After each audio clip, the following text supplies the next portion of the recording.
Charlotte City Council members, they are weighing some big policy restrictions over data centers. Now, a proposed facility in East Charlotte started this debate after residents' concerns about water and energy usage, where other Americans in other parts of the country have seen astronomical hikes in their bills. WCNC Charlotte's Julie Kay joining us live near the site on Hood Road. Julie, that's the real reason people are concerned here. Their bills could have a big impact on their lives.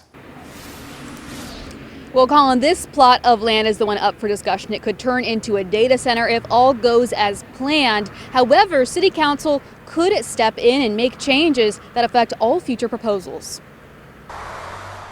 East Charlotte isn't necessarily off the grid. But as the area grows fast, residents are worried about straining that grid too far. It can consume millions of gallons of water.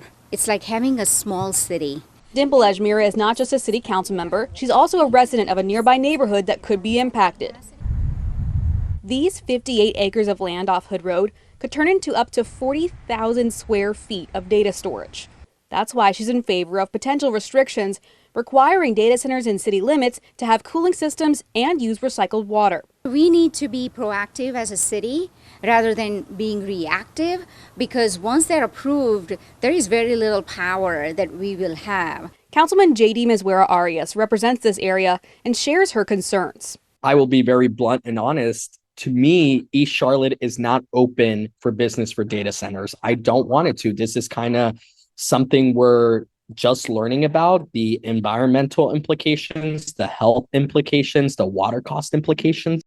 Ajmira also started the conversation with Charlotte water leaders. Once a project, no matter what the project is, gets past zoning, it's basically up to staff to try to implement, and support, because that particular entity has already received the approval. So they agree the time for the conversation is now. At the end of the day, the consumer shouldn't be footing the bill for this massive usage.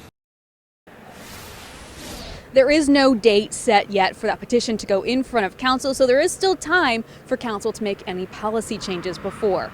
Live in East Charlotte, Julie Kay, WCNC Charlotte.